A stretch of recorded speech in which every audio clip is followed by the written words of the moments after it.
registration part. So I wanted to kind of talk a little bit about you know, what a registration is, like what is the definition of a registration so that people understand you're not submitting your product to FDA. You're not, you know, taking it for testing. Those are all of the quality stuff you're keeping in house, which means you need to hire somebody to review all your stuff and make sure you're compliant. What does a registration actually do? Like what is the purpose of it? What is not the purpose, but what is the physical act of registering? All it is notification. You're Yeah, just telling FDA, hey, I'm out here. This is where I'm located. This is who you need to talk to. And this is what we're producing, or this is what we're storing, or this is the product line that we're in.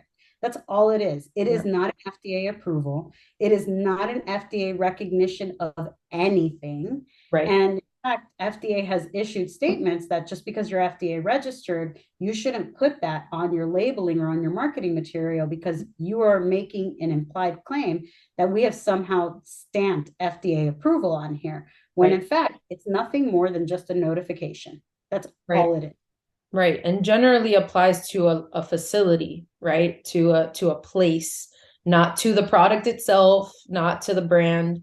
So that's really important to understand. And I think what you were touching on earlier is FDA, and I use this a lot, is reactive rather than proactive. So instead of coming and reviewing your stuff, they're really going to just react, and you really don't know when or where they're going to come from. And so, you know, the important part is starting from the very beginning, starting with that mindset of compliance, quality.